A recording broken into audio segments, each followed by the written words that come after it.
Ladies and gentlemen, welcome to the third annual. This is the third annual Dubby Energy Drink off-season wrestling topic. Remember, this is and it's crazy. This is the third one so far. You know what I'm saying?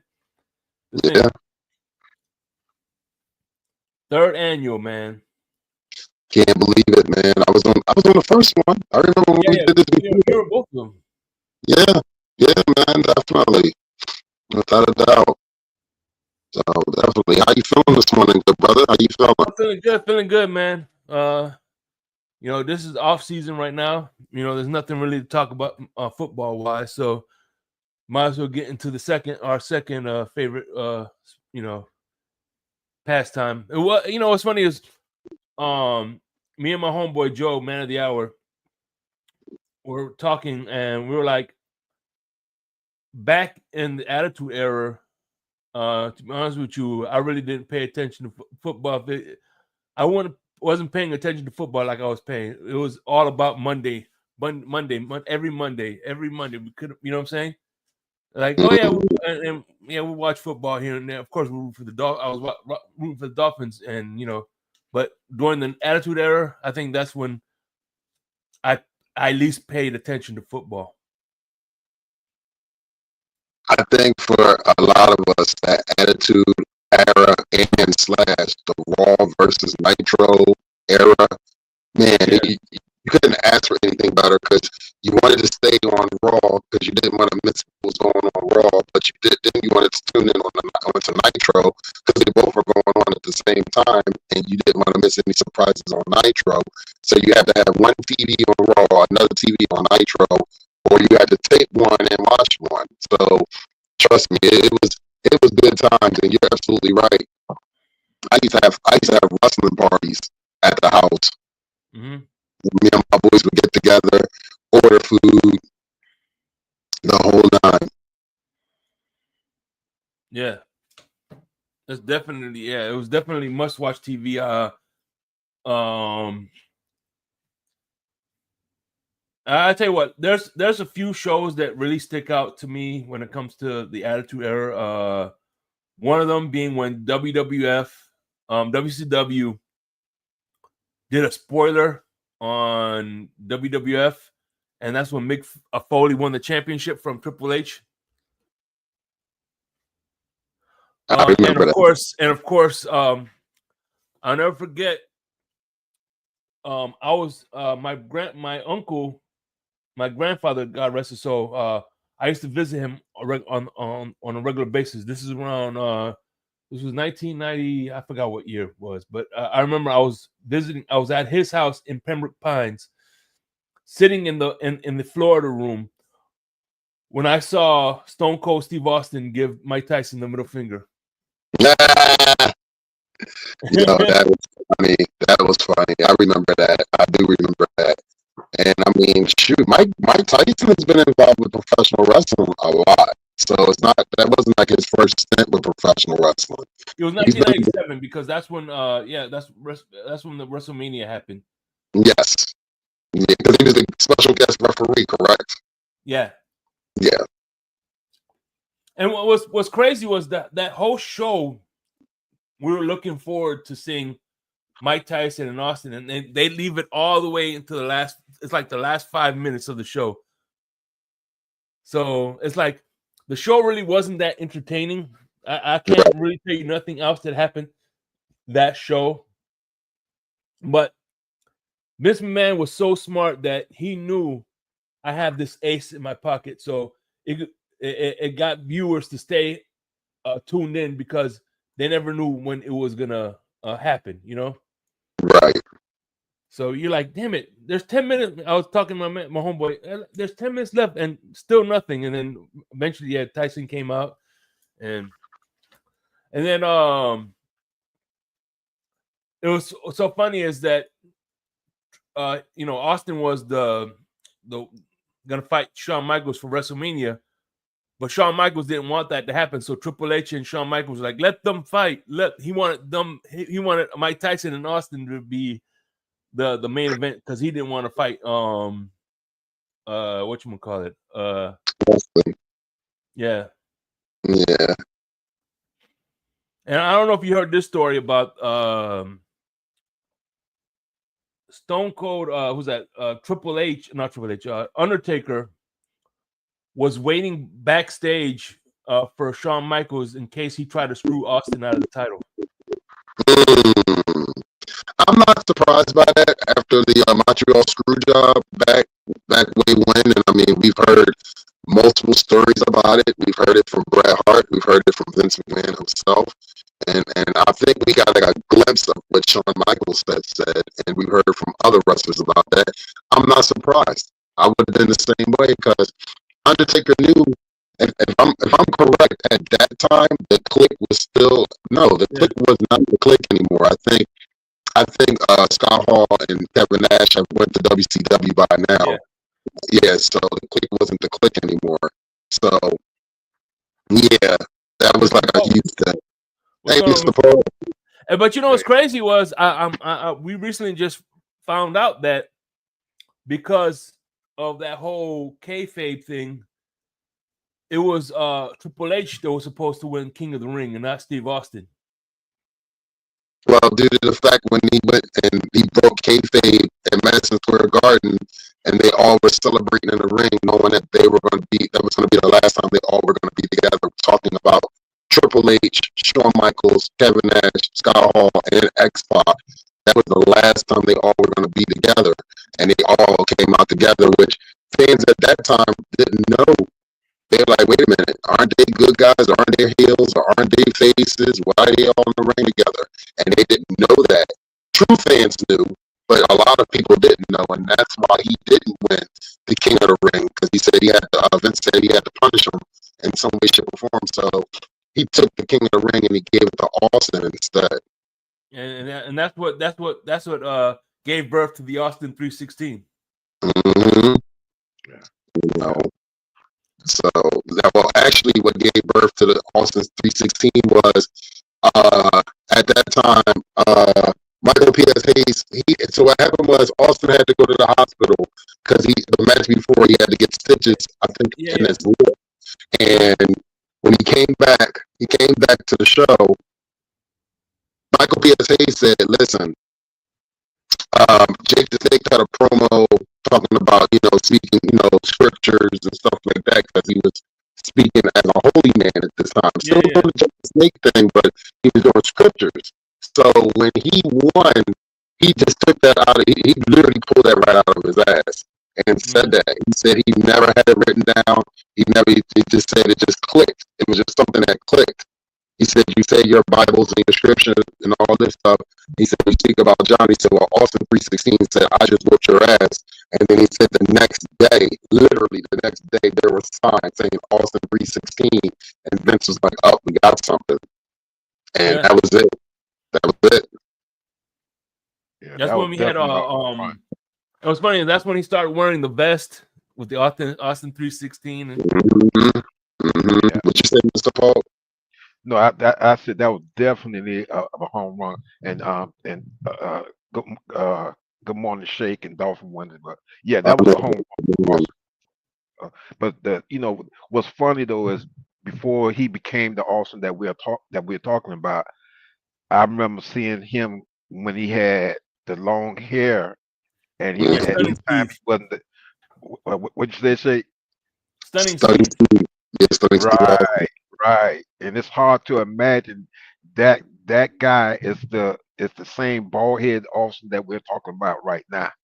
Well, think about this for a second. WCW/NWA dropped the ball on a whole bunch of talent that were superstars in the WWE. We were just talking about Undertaker, which he was Mean Mark Collins teamed up with Danny Spivey, and they were named the Skyscrapers in WCW. And that was one of the first times I've seen him, a gigantic man like his size, walk the top rope.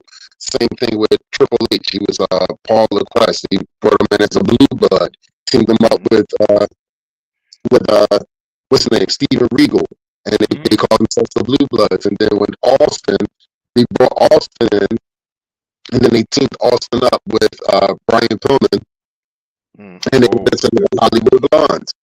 And the only title that Steve Austin actually ever held was not just only the tag team belts, was the U.S. title, the U.S. heavyweight title, but he never won the world title in WCW. And then he wound up getting fired.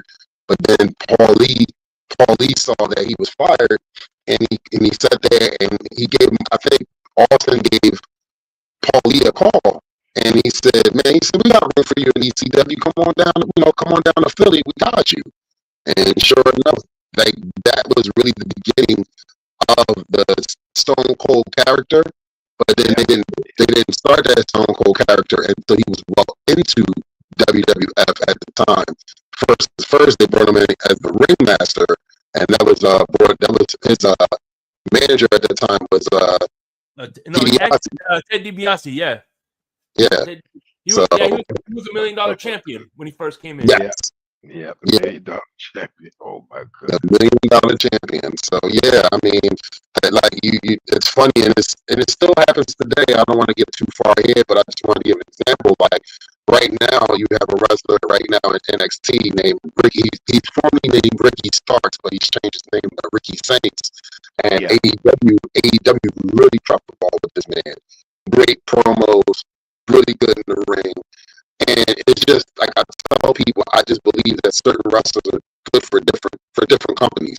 They might not be good in one, that don't mean that they're not going to be good in the other. And I really believe that there's a lot of talent that might not do well in either TNA or AEW or New Japan or a whole bunch of these other organizations, but they might be able to go to WWE and do well, and vice versa.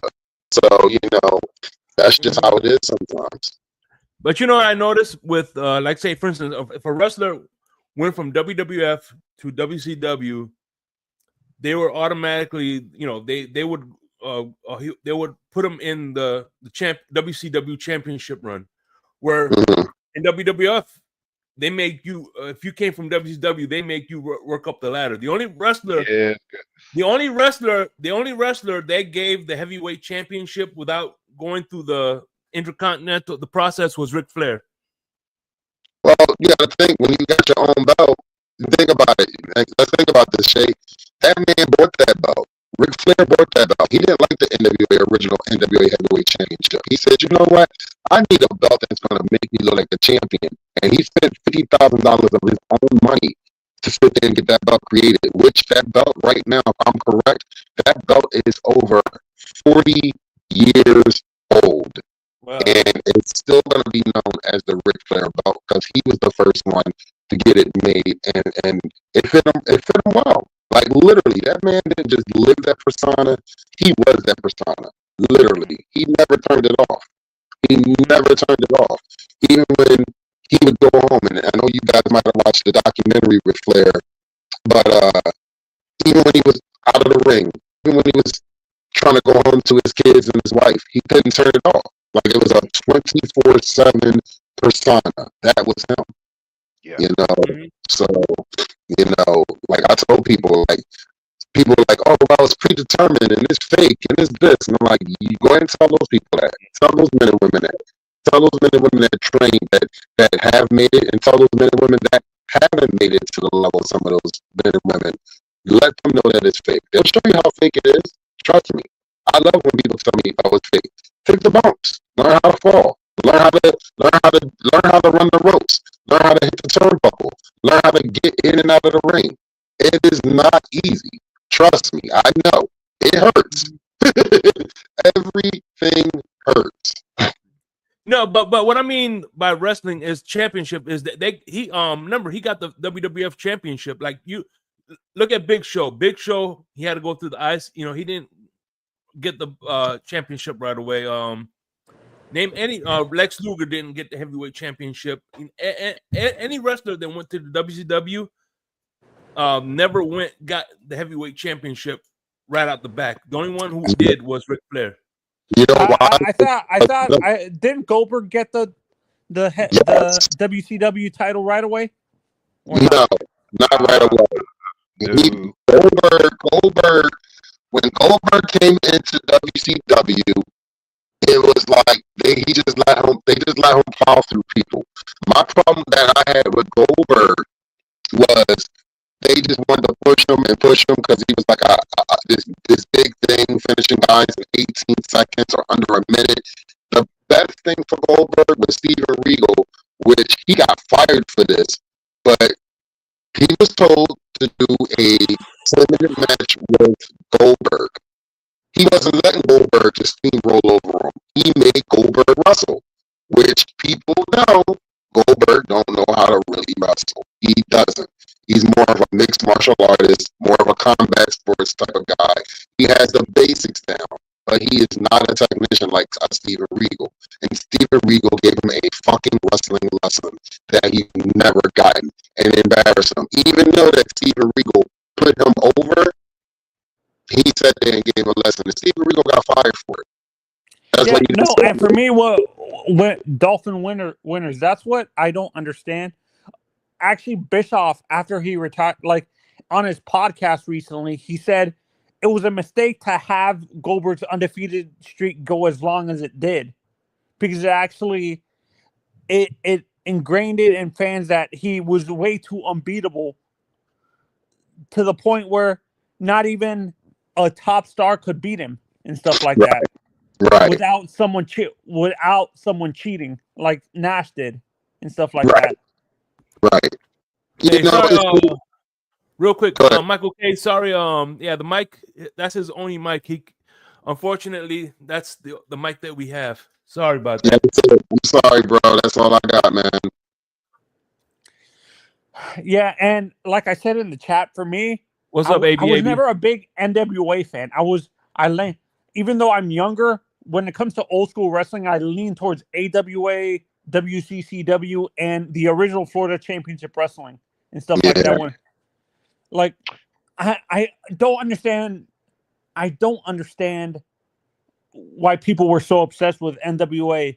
Really, like, it was way too. I rather have the wrestling. To me, when it comes to a promotion, I would rather have it a mix of pure technical wrestlers and the characters of the time.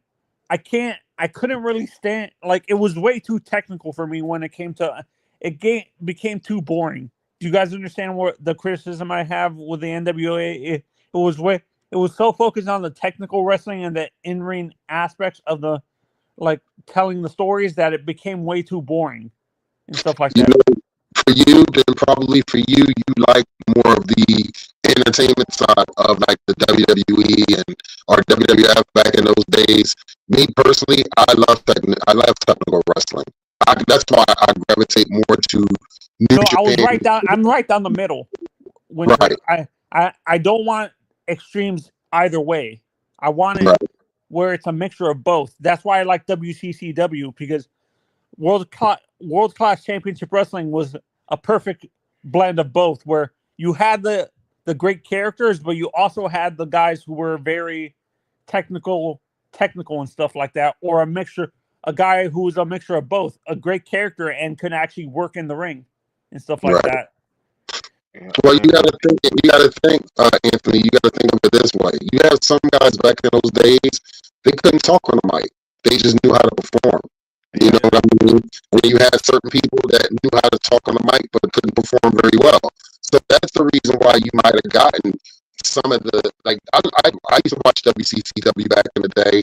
I didn't get a chance to watch a lot of the Florida wrestling, but I did watch AWA back on ESPN back in the day when we first got cable up here, up in Philadelphia. Did you watch Memphis Championship? Yes, Memphis Championship, UWF. I watched all that stuff coming out. I remember seeing One Man Gang and all those guys in UWF.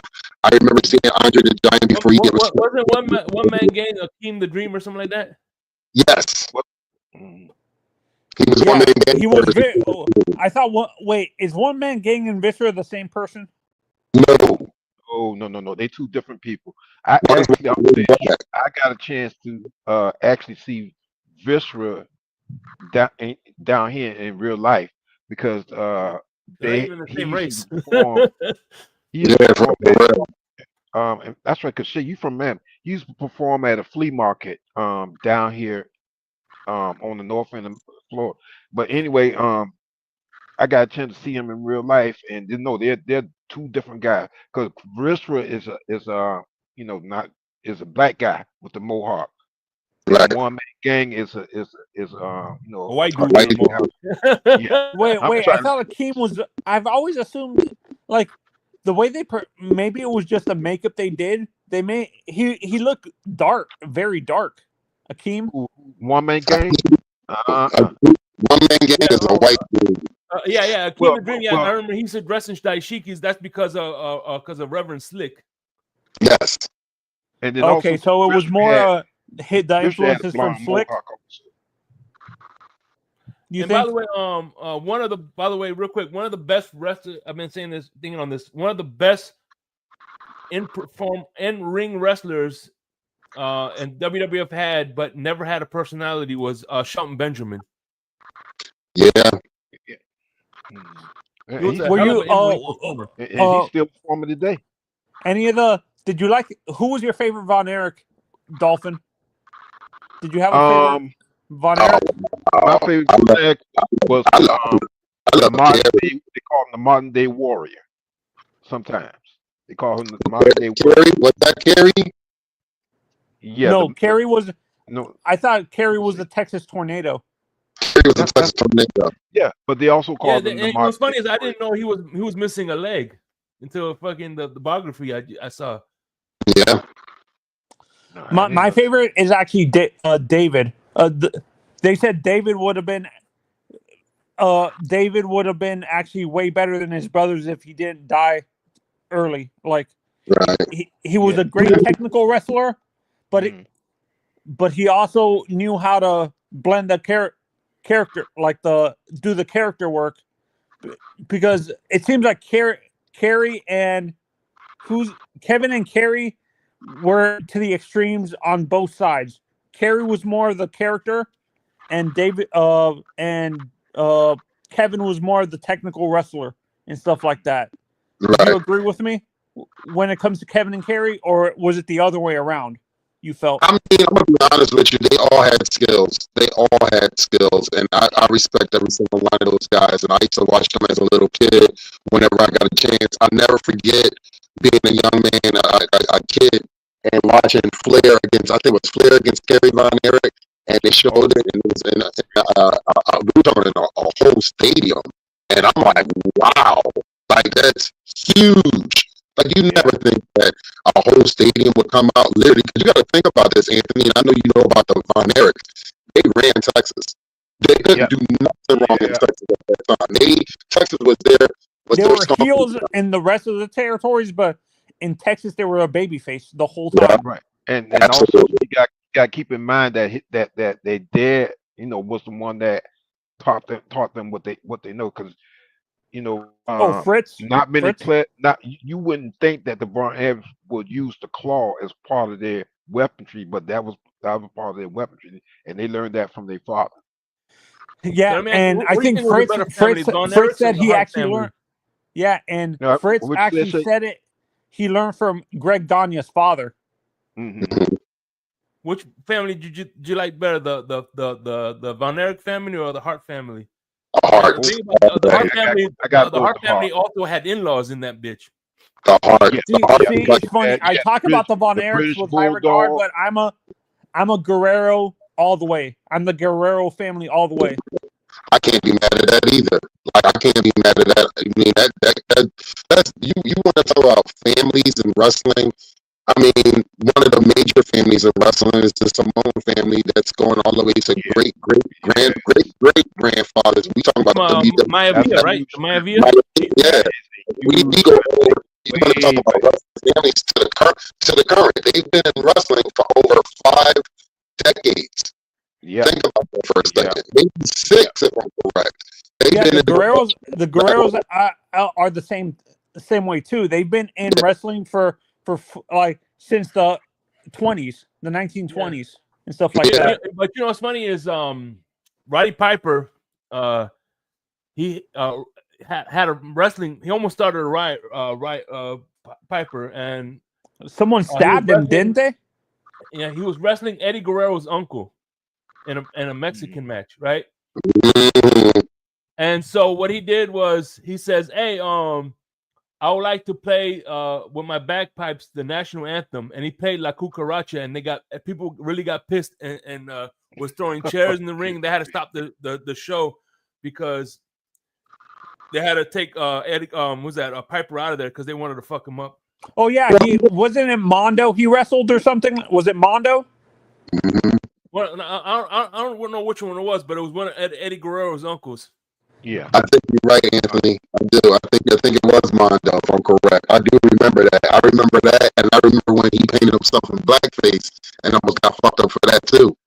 And people didn't realize. I was like, yeah. And then the thing is, it was, and they switched the paint on him, and he couldn't get the paint off. Wow. Damn. Well, Winters, do you agree with most fans that Roddy is the greatest heel of all time? No. To me, that's gonna be Ric Flair. Ric Flair is one of the greatest heels. No, for me, I don't consider. For me, Rick, I don't really consider him a heel. To me, he's in that middle ground.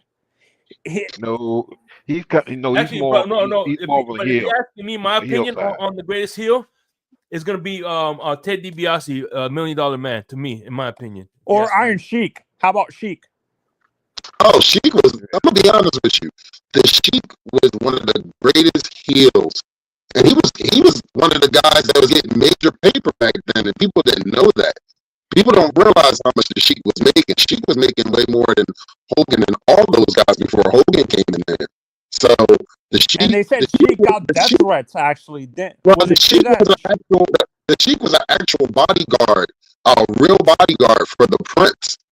From his country, and people don't realize that he was a real life badass, and the Sheik was not to be fucked with. He was not to be fucked with. Like, he could really do some damage. You thinking, oh, I could just get over this? No, this dude, he got some skills, and he could really crush you with his bare hands. And Winters, this is the one person I do not understand why fans would try to antagonize him is Haku. Like, I've heard stories that fans purposely would try to antagonize Haku at a bar. I'm like, why would you antagonize a 300-pound Samoan? Haku is Ming or no? Ming is another one that Ming, that's the thing. He is the same guy. Ming. Okay.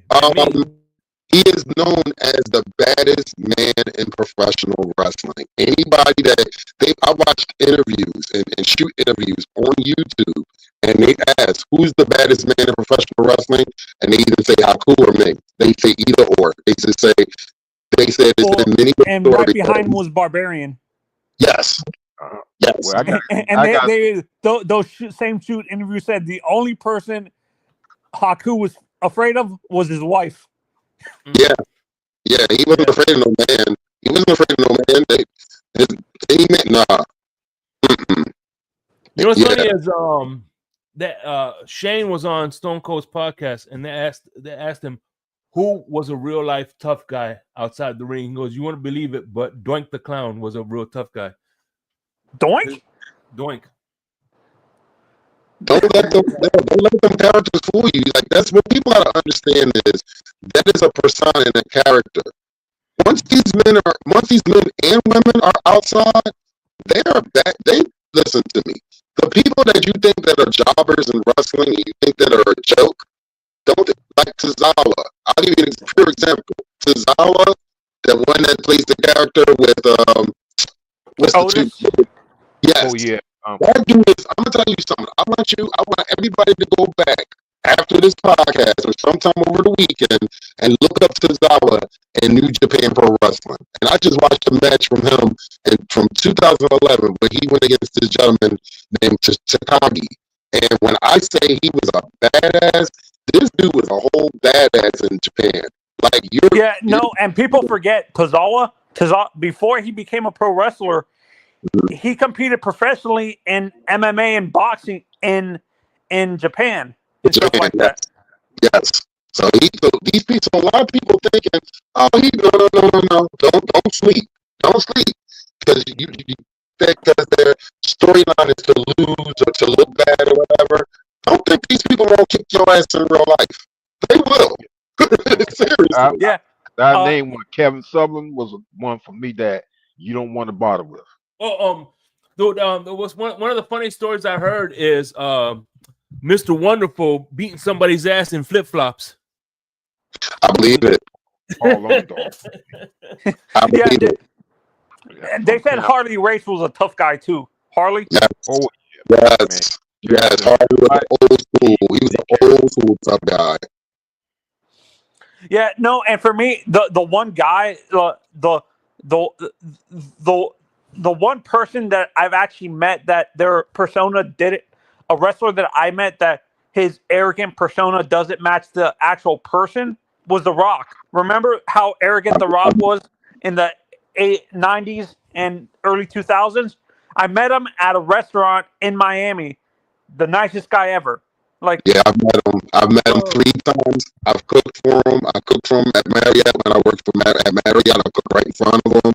I met him when WrestleMania was here 26 years ago when he went against Austin at the Wells Fargo Center, and then I met him at a actual event where they were raising money for a wrestler that passed away, Gary Albright. I met him at a card store also and got a chance to talk to him for like 20 minutes to a half an hour. And he is definitely, like you said, one of the most down-to-earth, nicest people that you could ever.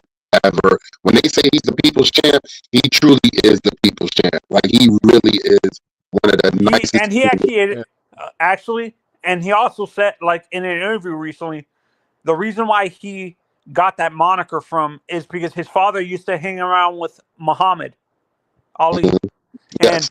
and he did that people's champion gimmick to honor Muhammad. Oh man. Hey, business is about to pick up. My brother from another mother is here, man. Mr. Crypto. What's going on, Crypto? Hey, Crypto. Hey, by the way, good morning, fellas. You know what's funny? You know what's funny is one of the reasons why The Rock had to do what he did was because he was getting booze, he was getting treated like shit when he was a good guy. So he's like, fuck it, you know what? I'm gonna turn the shit around because they were talking about he was a good guy. He was, he was he wasn't this arrogant prick, he wasn't doing anything wrong, but yet they were saying die, Rocky, die. I'm like, why the fuck are they telling him die, Rocky, die? Because he has pubic hairs on his head or something like that. I don't know what it was, but I got a confession to make. Hold on, Crypto. You say Crypto? No, I said I got a confession to make. Oh, what's up? I'm a steamboat-neer. Ricky Steamboat. That dude he's a beast. He's one of the greats. Yeah. Well, I want to add that also too. In real life, The Rock or So Dwayne Steamboat Johnson to you was like Devontae played at Parker the in the University of NFL? Miami. He played football in Miami also. Not go ahead. Listen, I'll say this to you, Crypto, and everybody on the panel. I really believe one of my top 10 matches of all time will always be Ricky the Dragon Steamboat versus Ric Flair for 60 fucking 5 minutes in Greensboro, North Carolina. If I'm correct, that was a Great American Bash. And I told everybody, and to see those two men at the end of the match, and this was a shoot. This wasn't even a part of the match. It was a shoot by both of them. They both got the mics and sat there and said, yo, this was the best match I ever had in my fucking life. And to sit there and hear them both, because at that time, it was always heel and faces, and you never seen nothing like that. To see the respect that they have for each other, I mean, come on, man. That, like, you don't see that as often. Yeah, you don't see that no more, yeah. One of my That's favorite when matches wrestling of all was, time, like classic old back school then. matches, was not Steamboat versus Flair. Mine was Steamboat versus Ivan Koloff. What about Steamboat versus Macho Ivan Man? Cole. Is that Nikita's son? No, Ivan is Nikita's It was the father, I guess. Oh, I was the father. Because Nikita, if I'm correct, Nikita was from Detroit. Everybody thought Nikita was from Rochester. That dude is from Detroit, Michigan, I think, if I'm correct. He's around the same area that the Steiners is from. He's from the same area that the Steiner brothers are from. Michigan. You're right, Winners. Yeah, he was American, but he just had Russian ties. Yeah, like he did a great Russian accent and everything. I'm like, you literally hear him talk, And shit is funny because you're like, wait a minute, what happened to the accent? No accent, no. Right. Winters, were you old enough to see the whole reign of San Martino, or was he before your time? I was way before my time. Because I thought his reign lasted till the mid '80s and stuff like he that. had a championship. If I'm correct, he held the belt for almost a decade. I think No, Anthony, he held it for 20 years. Hey, Yeah. Winters, I think Anthony thinks you watched football back when it was leather helmets. I ain't that old. Did you watch did you see the when Ron said, did you see that on live TV when Ron became the first African American world heavyweight champion? I go to Van Vader. He Yes. took it from Harley Race, right? Or Van Vader? No, he need Vader for it. Race was his manager. Race was Vader's manager. Okay. And the only thing what pissed me off about that is the fact that I believe Ron Simmons should have had that fucking Flair belt, but that's just me. You took the words right out of my mouth because I never understood why they did not allow him to wear Flair's belt, and that pissed me off a lot. Like, you gave him this generic ass title, but he didn't ever wear the Flair title, and I don't know what that was. The heads of the end. I've read somewhere that the original head of the NWA was very like racist, and he didn't want that title, the original title, to be around a black person. Well, Booker T was the first. I think Booker T was the first black person to wear that, right? Yes, he was. Yeah, he was. It just pissed me off because I don't know if it wasn't just that either, because that was Flair's belt, because Flair had the rights to that belt as much as the NWA had the rights to it, because Flair paid for that belt out of his own pocket. So I think that was a Flair decision and the president of the NWA decision to not allow him. It was a mixture of Flair didn't want his belt that he made famous to be around. Hey, good morning, Nene. And you know what's funny is, at the time, WCW was a multi-million-dollar company. They should have bought a duplicate of that belt. Yo, I guess Flair he wouldn't allow it. Flair wouldn't allow it because he had the rights. He had the rights until I guess he wanted to sell the rights, and then that's when. Because I'll be honest with you, when these belts started coming out, I got my belts when they first started coming out. This belt right here that I have, the ECW World Title, and I do have Ric Flair's belt also. I think now they're like almost close to. I want to say I've had it for the 25 or 27 years now. So, because I got mine in the late 90s. So I was one of the first. You've had yours for almost 30 years. El Cap, real quick. El Cap, his mic is bad. It's not. He can't reconnect. Yeah, it's just my mic, yo. Sorry, man. Yeah, no, and I read somewhere that the original big gold belt, the heavyweight champion for WWF, when they first released it, it was influenced by Flair's original title. Like, it was influenced by the NWA title that Flair had, like his time in the NWA. Do you see those influences in that big gold belt, the heavyweight title, the original heavyweight title for WWF? Yeah, definitely. I like the Eagle belt the best. The one that Macho Man won in WrestleMania 4. That, to me, that was the best belt WWF. Macho, that was the one Macho Man won. Yeah. I think what is your guys' favorite I thought Macho Man design had of first, the but Hogan had US it first, title, and then it got taken away from him because of that whole Honor the Giant bullshit, right? And have you guys seen the video on YouTube of Jim Cornette breaking down all the lies of Hulk Hogan? And one of them says he was the first. One of Hogan's lies was he was the first person to slam Andre. Which is a lie. That's not true. A whole bunch of people before that slammed Andre. Andre chose. They made Andre it like was Hulk Hogan guy did it. who chose who allowed to slam him. So way, I don't know where Hogan. I got one better for everybody. That match actually took place in Japan before it took place at WrestleMania. And there's a match right now. You can look it up. It's All Japan Wrestling. If I'm correct, in 1980, where you see Andre the Giant literally moving like a fucking cruiserweight, running after Hogan, literally. So yeah, don't let Vince Mataz fool you. That match took place so many times before it happened at WrestleMania. Yeah, no, and Hogan had already slammed him before, so that's another thing Hogan forgets. Like that, the match you're talking about is in Japan. That was the first time Hogan slammed Andre. Yeah, man. Listen, I don't know what's worse. The lies Hogan every time Hogan gets on about Hogan, that freaking beer that he tried to freaking peddle on people. We're gonna go there straight. We gonna leave that whole Hogan conversation out of here because I could just really just go in on Hogan. I stopped watching WWF because of Hogan and started watching NWA because of Flair. And I tell anybody I was more of a Flair fan than a Hogan fan. You talking about say your prayers, take your vitamins, but you're doing steroids.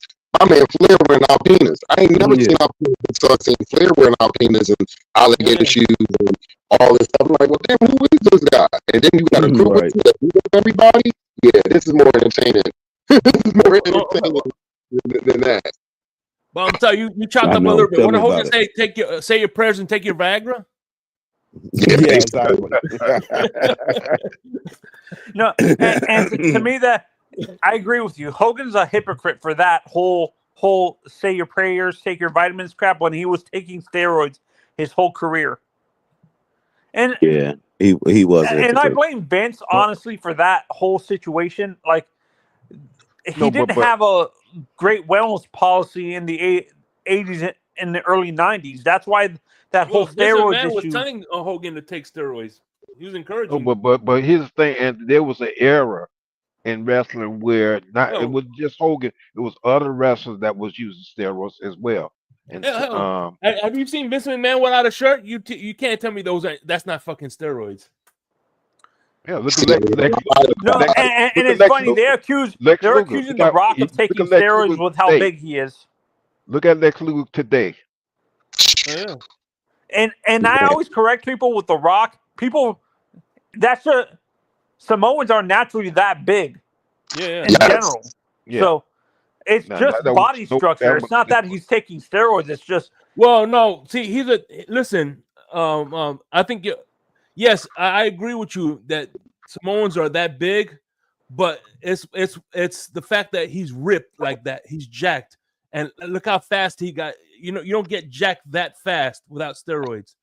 He's big, you know what I'm saying? But look how jacked he is. He didn't get that ripped or that jacked without taking something. No, but let's be. There's people. Honestly, I've seen people like without steroids. I've seen people naturally go get ripped like that without steroids. It's rare, but there's people that are like that. Maybe Dwayne is like that.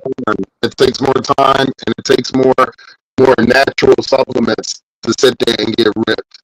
To sit there and being able to do HGH or whatever type of performance enhancement, and then you'll see it in the outcome. If you're taking some type of like a hormone grown or something like that, you take anything that's illegal, you'll see the difference. You can see like from Triple H, you can see a whole bunch of people. You can see a whole bunch of people that was on steroids, and look at them now. Triple H is one of them. You go down a list of people that was on the juice, and you can look at their body and clearly see that they're not. You think that's what caused? And the thing about it is, with steroids, that Triple H brought up a good point. Listen, we're not competing, so steroids. It shouldn't matter if pro wrestlers take steroids or not because it's not a competition. It's performance. You know what I'm saying? So yeah, no, and do you guys think that's what caused his heart attack? All the steroids he's taken over his career? And the way yes. Too. Look at Chris Benoit. Prime example, Chris Benoit. You know, that was my favorite wrestler of all time until he did what he did, and I just sat there and excluded him out of everything. No, I don't condone that. Like, I watched Chris Benoit first time I seen Chris Benoit wrestle was in New Japan Pro Wrestling. The very first match I seen in New Japan Pro Wrestling back in like '88 was Black Cat versus Chris Benoit. The Black Cat was at that time Eddie Guerrero, and they all wrestled in New Japan. They wrestled for New Japan. Eddie Guerrero, Chris Benoit, Dean Malenko, and what's his name? And Rey Mysterio. Rey Mysterio and what's his name? It's a bald head dude. What the fuck is his name? Perry Saturn. There you go. Thank you. So yeah, like those dudes were big over there. So when they came to the States, man, if you were a true wrestling fan or like a pure wrestling fan, you knew who these guys were. But when they came to the States, they were taking the States. Excuse me, taking the States by storm. Yeah, no, and Perry Saturn is another legit badass. He was actually a Green Beret before he became a pro wrestler. And Devon told a story on Undertaker's podcast recently where he was the only person to gas out Perry Saturn, like actually like make him tired after, because he came into ECW and Johnny Rods was like hyping him up, saying he could wrestle anybody, like tire anybody out. And all the wrestlers in ECW said, okay, let's test him against Perry. And Perry says, this kid has a unreal gas tank. Good. And yeah, because that's no joke. People gotta understand that you have to be in shape to wrestle. You can't just go in there off the street and think you're gonna do all this shit. You think you're no, hell no. And I think the reason why people think it's unathletic is because they focus on a big guys like a Braun Strowman or like a Big Show who are not like that, are not moving around. Or like, Yokozuna. Listen, Yokozuna was a freak athlete, man. Yes, he was. Yeah, he was, right. They just look at Marino, Yokozuna's body type and they say, oh, nope, he's not athletic, yeah. But yeah, he was a freak. You're right, Shake. Yeah. Yes, he was. Yeah, he was a sumo wrestler. He was sumo wrestling in Japan. That's how Vince found him, I think. No, actually, he's related to Peter. He's related to The Rock. He's related to The Rock. He's part of that family. Yeah, no, I know that. But somebody sounds like they're in underwater. It sounds like that's my body. Yeah. That's how Vince found him, because he's related to any Samoan that's related to Maivia. Most of the Polynesians are related to each other. Right. Huh? If you look at that family tree, it goes way back. Rock, way back. Maivia. There's a whole bunch of. Well, a lot of Hawaiians are Japanese oriented, anyways. No, the Polynesians are Polynesian. They're not Japanese, Polynesian.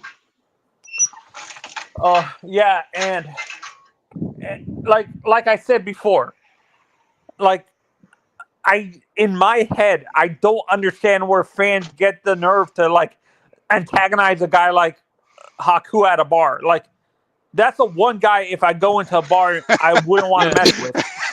I've heard. But that's insane. Here's the thing, Anthony. Who's to say that they do it? That's not they staged. didn't start it. No, if it's not staged. No, it wasn't staged. It's some. There are some by the way, where not all Samoans are tough too. No. Actually, this is actually. Boy, you're gonna get yourself canceled your first show. Mr. Polk, it wasn't staged. Damn, Shake. Harley Race actually told the story. It was at a bar in Kansas City. It was two Marines. Two Marines made racist comments about. Two Marines actually made racist comments about Haku, and he was sitting at a bar drinking, and like, that's another thing. He's the nicest guy without alcohol, but if you get alcohol in his system, Haku gets angry, and they couldn't actually.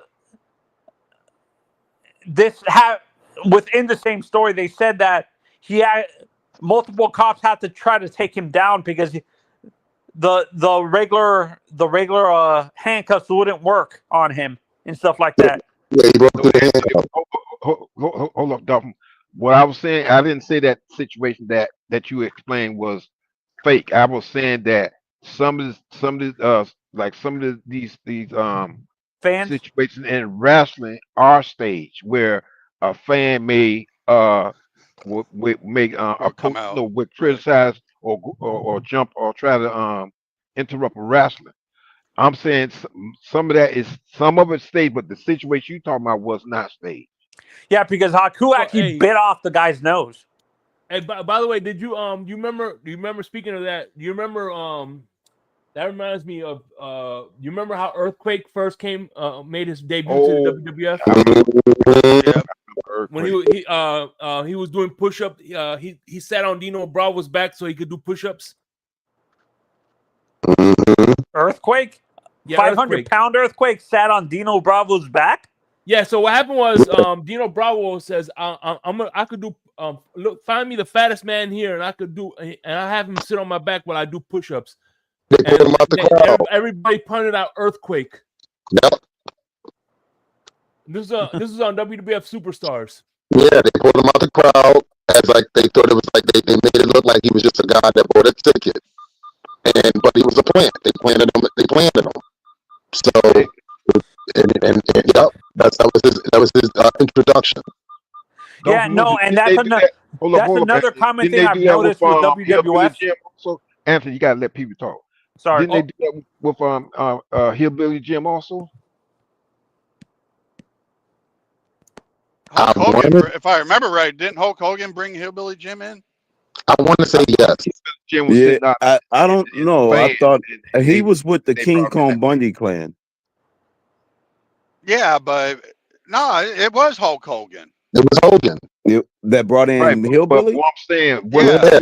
when Okay. he sitting out in the fans with the fans, when they started to bring him in, Because he came out of the stands to help Hogan because he was getting beat up on by I want to say Ric Flair and the Horsemen, all them.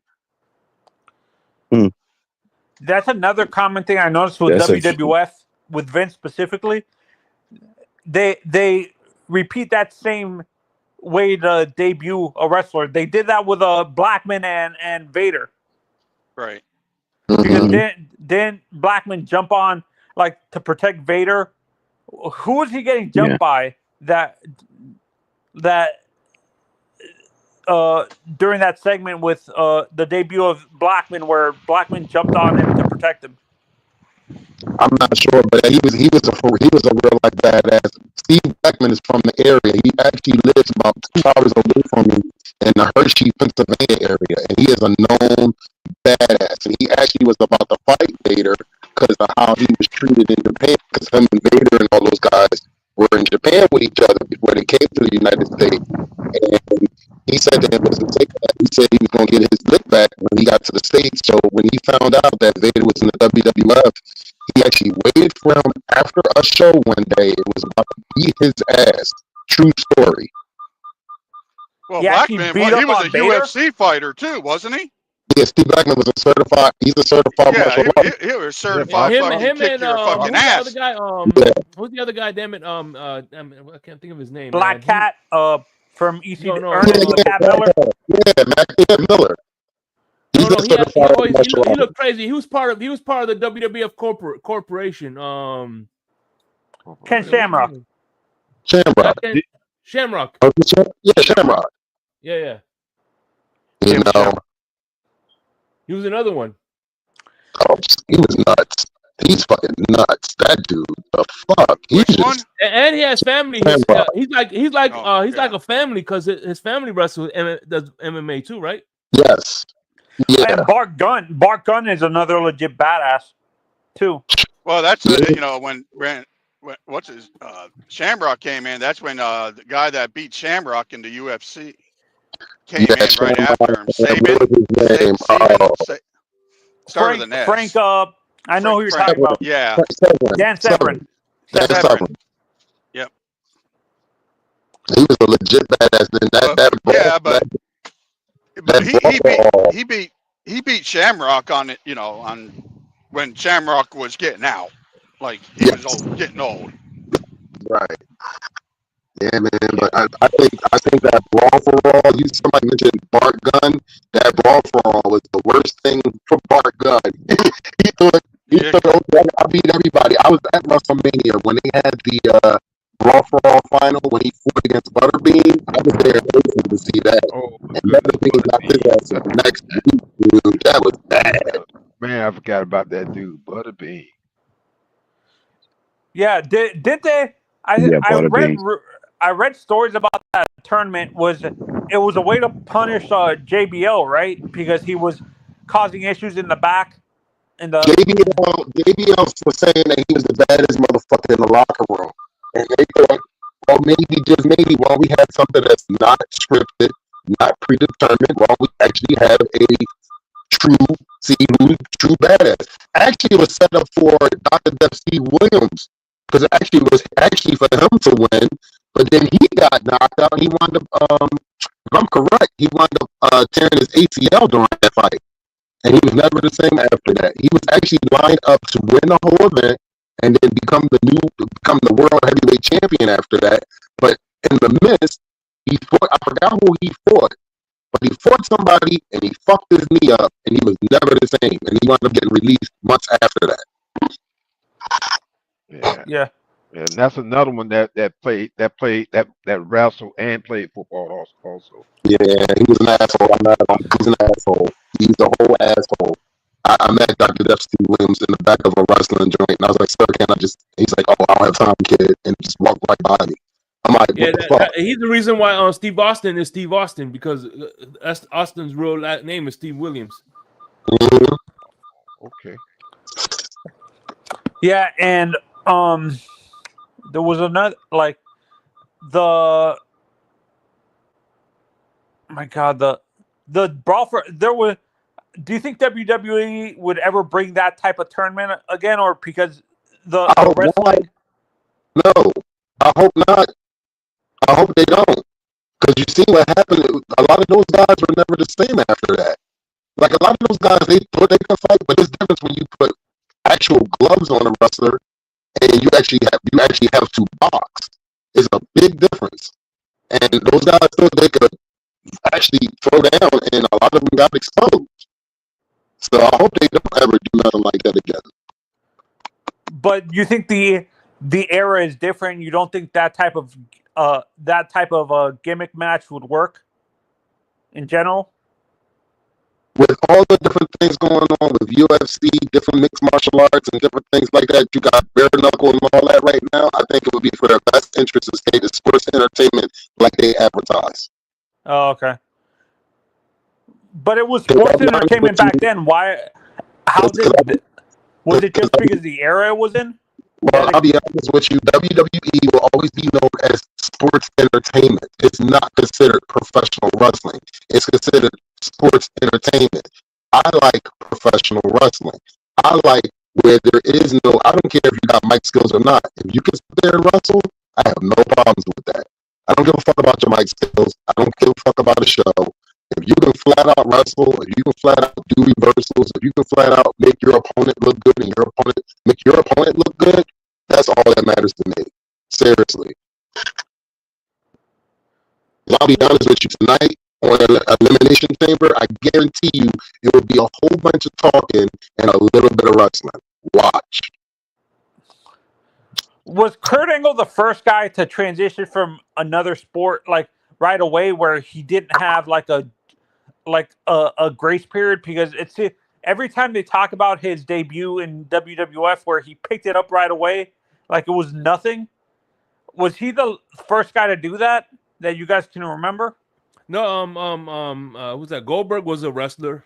Goldberg was a football player. There's football players that they went into wrestling right away. Oh no! What I'm saying is, Kurt. What I'm saying, I understand there was other athletes going into the sport. Yeah, but he was actually an amateur wrestler. It's not like he was doing another sport. He was actually an amateur wrestler. Kurt Angle was. Yeah. Kurt was an actual amateur wrestler, but amateur wrestling and pro wrestling, it's two different things. What I'm saying is, I know it's said two different Kurt, things, but at the same time, pro wrestling is pretty much the foundation of amateur wrestling with the locks and the holds and stuff like that. He didn't do he when if you look at Kurt Angle's wrestling when he was in the ring, he was actually more wrestling like amateur wrestling than he was a pro wrestler, like someone like Ric Flair or Hulk Hogan. Yeah, no, but what they said is like Kurt was a freak. Kurt Angle too. Not Kurt Angle. Brock Lesnar was like that too. Brock Lesnar. Where they picked up Dean Malenko. And he did he did MMA right after that. You know, he was Brock Lesnar was a 3-time national champion from the college from Correcto, Minnesota. Yeah. He did a 3-time champ. That dude, if I'm correct, he only lost 2 amateur wrestling matches in his career. 2 out of 100 and something. That man is a beast. Ric Flair was an amateur wrestler. Dr. F.C. Williams was an amateur wrestler, and he played for the football team. Wahoo McDaniel was one of the very first pro wrestlers from the Miami Dolphins, because he played for the Miami Dolphins, and he was a professional wrestler as well. People don't know that. And if I'm correct, that's one of the first ones that I can recollect, and he was wrestling back in the 70s. Weren't all the Von Erichs amateur wrestlers before they went into pro wrestling? Did they? A lot of you guys that was in professional wrestling were amateur wrestlers before they became professional wrestlers. Yeah, and I think that includes the Hearts too. Oh, come on, man! This is the Dungeon. Enough said. Exactly, the Heart Dungeon. Yeah. Yeah, and I honestly, like I said, I tell you another one, Anthony. Kevin Sutherland. Believe it or not, Kevin Sutherland was a true wrestler as well. Ken Shamrock came from MMA to the WWF and right away. He had an amateur wrestling background, but still, that's MMA. You know what I mean? Mm-hmm. Yeah, he was like one of the first ones to make that transition. It was like, you think about it, at those times, UFC wasn't as big as it was as it is now. Like, I remember back in those days where it was no rounds, no time limits. It was one round, and there was no weight classes, and that shit was crazy. Yeah. You know what I mean? Because I didn't know anything about Brazilian Jiu-Jitsu back then, but Royce Gracie was choking people out, and you couldn't see what was happening, but them dudes was getting choked out. Yeah, and this is where I don't get why people say Brock was the first one to do it when Shamrock was actually the first to transition from MMA. Like, is it because my generation doesn't bother looking back at the history of pro wrestling? Well, I think what Brock Lesnar was, he was the first wrestler to do MMA successfully, to transition from wrestling to MMA, not MMA to wrestling. Brock is a freak, like him and Lashley, with how big they are. I'm surprised they're so athletic. That dude, that's another monster. Hey, respect to him. He's a Marine first and foremost. His MMA record is crazy. He's only lost 2 matches. What's his name? Bobby Lashley. He's a freak of nature. That dude is almost 40 years old, and he still looks like the same as he debuted in professional wrestling. He's a freak of nature. He does not look like he's aging at all, Dolphin Runners. Yo, he's a freak of nature. That dude's a freak of nature. I mean, I'm not afraid of no man, but I wouldn't want to wrestle against that dude. Hell no. Did Bobby Lashley win multiple Army national championships or something like that? Something like that, yes. Yeah. So. And what about Mark Henry? He went from bodybuilding to wrestling. The strongest man. They said that man. Mark Henry was crazy. Mark Henry did a lot of powerlifting. He won some championships in powerlifting. Yo, you think he's a problem? You should see his son now. His son is coming up, and his son just got signed to WWE, so he's already going to be in the WWE later on. Yeah, his son is yo. You think Mark Henry is strong? His son is right there with him. Wow. Brock Lesnar's daughter is going to be coming into wrestling too. Look, she just like a father. She looks just like him. Just like him. When I look at her, she looks like Sable more than her dad. I'm like this. I ain't fucking with her. I'm okay. She looks like Brock Lesnar with long hair. Yeah, absolutely. I don't want no problems. I'm okay. Nope. See. This is what for the that has to make you guys feel old. The older guys on the panel, guys. the veteran. I'm saying it respectfully. The older guys on the panel, that has to make you feel old. That a wrestler that you guys saw growing up has 2 or 3 children or a grandchild in wrestling. You know what I'd say to that, Anthony? It's a blessing to grow old, to be able to see grandchildren of wrestlers that you watched when you were younger. Like it's a blessing for me to watch all of the Samoans that have come through that family from generations, to sit there and see. For example, somebody mentioned the Steiners earlier. The Steiners were one of my favorite tag teams of all time. Those dudes were innovators. And to see their son now, their nephew and their son, and then their other nephew and their other son is going to be coming in also. Like to see that is a blessing, because you get to sit there and watch how wrestling has evolved. Like now, like you got to think, basic moves back in the day that were called finishers, they're basic moves now. That's why I love the sport of professional wrestling, because it gets more and more innovative each and every time that we watch it. You see something different. It might look like it's something of the same, but you still see something different now. Like you said, it like from back in the day. Like I got friends of mine. They don't like high flyers. I love high flyers. Some people don't like technical wrestling. I love technical wrestling. Sometimes it's a style for everybody, but it's going to always evolve. That's what I love about professional wrestling. And you agree with the people say that do you guys agree that Braun is basically a hybrid of his father and Scott, like in terms of how he presents himself? His mannerisms in the ring is his father, but when you hear his promos, exactly like Scott. Do you see that? Yeah. Wholeheartedly. And if he plays his cards right, he will probably be world champion in about a year and a half, 2 years. Well, Anthony, to tell you the truth, when I first saw Braun, I didn't know who he was, and then I kept, when he had his entry thing, I said, wait a minute, that's little bit of the Stein, and then I said, wait a minute, he got to be related to one of the. No, I know, but I'm just saying, I didn't know who he was when I first seen him, but when I saw this intro, and then I listened to him talk, I said, wait a minute, he got to be one of them Steiners, because he's not using the Steiner last name. He's not using their last name. That's what WWE. That's what. Just like Brian Pillman's son. Brian Pillman's son is not using Brian Pillman's last name. But they're starting to slowly turn him into his father's gimmick, the loose cannon gimmick. They're slowly turning Lexus into that gimmick. Yeah, and he's doing it very well. But he's still kind of going in the. To me, still going in the. He's using some of his uncle and his father's thing, but he's kind of going in his own direction too. Yeah, I agree with you. I think Braun is going to be the one to dethrone Gunther, not Jay. Well, I think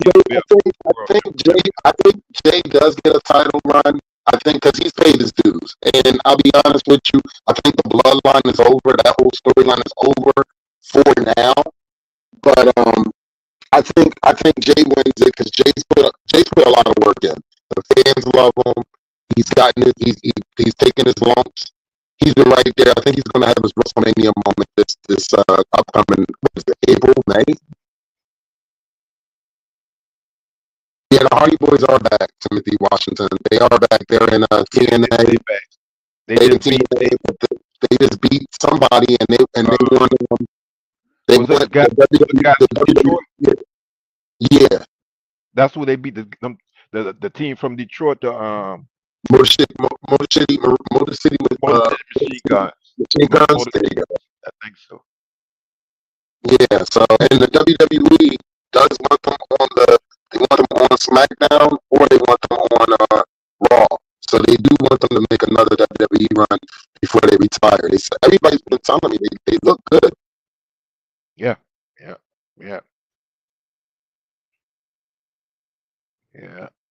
And just like Dolphin was, that's the thing I enjoy about wrestling. The period is from from when I was a little kid to how it's evolving, and you got the different characters, and also with the big introduction of women into wrestling. That's another thing that I'm enjoying too. And I'm not saying that to be sexist, but I'm just saying I'm enjoying the women wrestling as well. I'm gonna tell you something, Mr. Paul. The women, some of those women are more vicious than some of the men are. And I'm gonna tell you something. Come on, man. We go all the way back to the days of Fabulous Moolah, Rindy Richter. Fabulous Moolah. That's fabulous. You know what I mean? There was one that was messing around with Mark Henry. Mae Young, right? That was comical. That was comical. Storyline. I was gonna say Mark Henry when he was Sexual Chocolate was one of the best times in the Dude, that was the funniest shit. Damn shape. That was the funniest shit. I don't care what anybody said. I was going to that was probably one of the last times I was going to WWF events when Mark Henry was doing the Sexual Chocolate gimmick. That shit was chain. It was off the chain. You couldn't do that shit now, though. You couldn't do half the shit that Vince McMahon and WWF was doing. You couldn't do half of that shit now. What? You couldn't do none of that stuff now. No. That's why he's in trouble the way he is right now, but that's another conversation.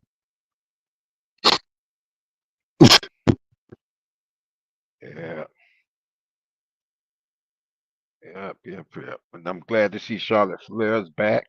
Look like she's kind of Yeah, she divorced my boy. She divorced my boy. I ain't feeling her, man. That man came back to WWE for her, and then she fucked around and divorced him. Good. Yeah, Andrade. They got divorced. As soon as she come back, she divorced him. And I said, this man came back for you. You exactly. Wow, I ain't know about the divorce part. Yeah, man. Oh my goodness. She got hurt. She was rehabbing for over a year. But in the same sense, like she was training to do just like Bianca, she trains to do bodybuilding competitions as well. And I guess she went in one of the matches, she tore something. It was a match between her and Asuka, and something went wrong, and she missed the spot and tore her shit up. And she had to rehab, and she finally came back. As soon as she came back, they got a divorce. Yeah, good, agree. Yeah, I'm waiting for the man to come back. Cause she's been out for a little bit. Who? The one who calls herself the man. Oh, Becky Lynch. Right. Right now, I'm going to say this to you guys. The way they're doing cuts right now in a lot of these organizations, AEW, WWE, I mean, rumor has it that she will be coming back, but a lot of the wrestlers are upset because they're not getting the bonuses that they used to get because of corporation. TKO for WWE, they're not getting what they used to get. You saying winners? Not at all.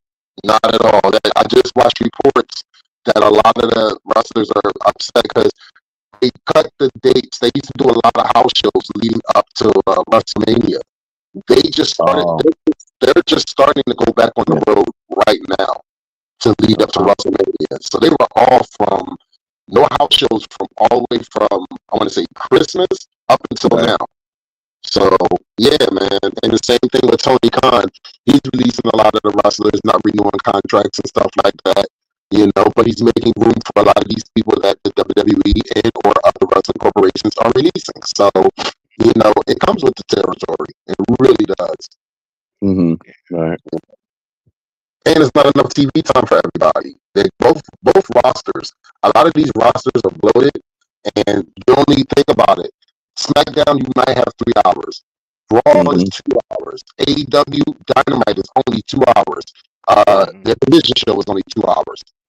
You think about it with commercials, you really only got about an hour and about 40 minutes to fit in as much talent as possible. That's not easy. Yeah. Agree with that. Right. And one guy I'm kind of happy to see, he Ricochet, who went over to AEW. Now he's a now he's a bad guy over there, and I love it. Yeah, I me love too. it. I love it. I'm enjoying it. He came in as a good wrestler. Now he's a heel, and he's playing that heel to the T. Well, what happened is this 9 times out of 10, and I like when because in my book now there is no more heels and there's no more faces. You do have heels and faces in the sense, but me personally, I liked Flair back in the day because Flair told you what he was going to do, how he was going to do it, and he didn't care. And if he tell you in the promo, you either love me or you hate me, but I'm going to still be your NWA or your WCW World Heavyweight Champion. And he still put that signature on it. And then after a while, you became a glorified heel or you became a glorified face. You know what I mean? Sometimes the storylines would match up where you would have to cross paths with somebody, and just so coincidental, the writers and the guys in the back will probably be like, why don't we throw them a curveball and throw them something that they never thought was coming? And that's what I tell people. Sometimes the writer might throw a curveball at you thinking, oh, they're not going to team up with each other. And then all of a sudden, oh my God, they got them teaming up with each other. That's the mystique of telling a wrestling story. That's what I love, and that's what I mean. The evolution of professional wrestling. Because now we've gotten away from the basic heels to the basic faces. At any given time, things can switch up. Yeah, that's for real. You know, I'm excited to see how. Like I was telling Shake earlier, I don't watch WWE that much, but like I can't wait to see how they're going to expose who jumped Jay Cargill. Are they going to show that later on tonight and expose who jumped her? You know, because they're teasing the thought it was Liv Morgan and her tag team partner. But I got a funny feeling it's not Liv Morgan and her tag team partner. I wouldn't be surprised if Bianca or Naomi. I wouldn't be surprised if one of them. I think it's Naomi. I think it's Naomi too, but I'll be honest with you, everybody forgets that Bianca was a heel back in the day too. So you can't put them back at her as well. Well, when she teamed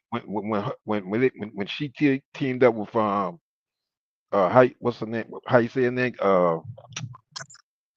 Bianca or Jade? When Bianca teamed up with Jade, I always felt that that wasn't going to last long. Because somebody's going to be jealous of the other. Because somebody was going to be jealous. But what I liked about it was, I was like, okay, they teamed her up with her because Jade is still fresh, still new. Jade, people don't realize that Jade has only been in wrestling less than 5 years. And for her to be in wrestling for at least as long as she's done and it's been so successful, I love the fact that they're pushing her. She's a real mesmerizing star. Like that woman. And sorry, Lance, I didn't see you back there. Sorry. No, you're good. Yeah, she is no joke, and it's very humble. I met her. Very humble person. Oh wow, is that me? That's me. Oh, okay. I had a call coming in. Oh, okay. Yeah, because if I'm not mistaken, when Jade was over there at AEW, I think she was mostly wrestling as a single wrestler.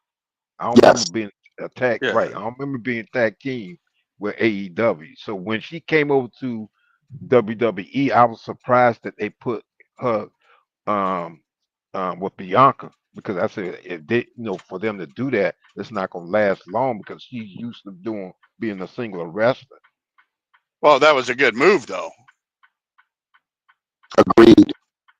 Because because there's many that goes cultural and like many other aspects of wrestling.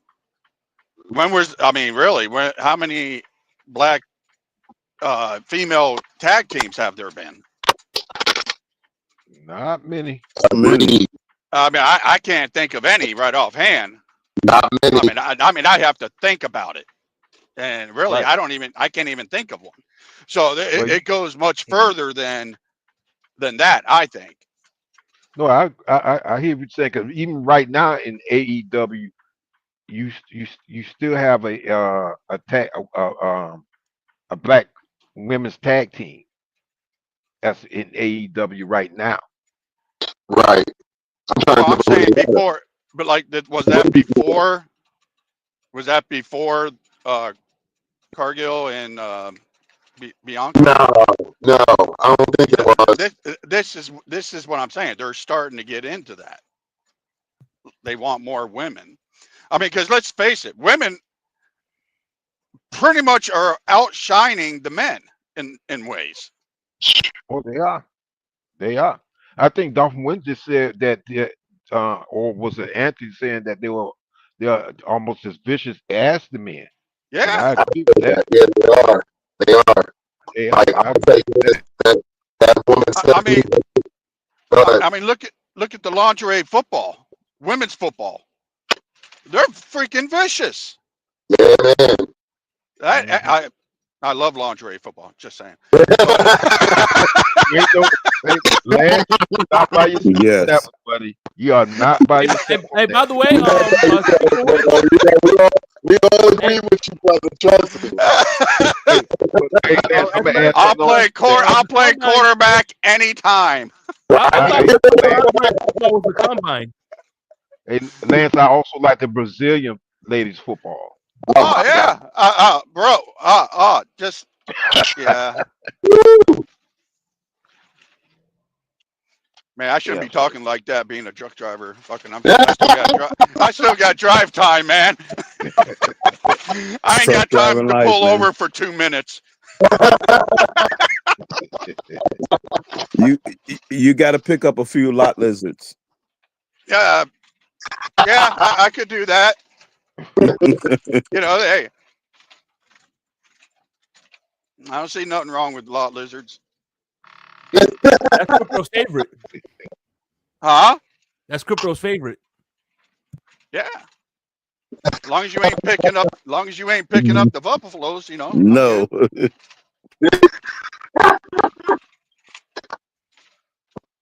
The women pick up the buffaloes, but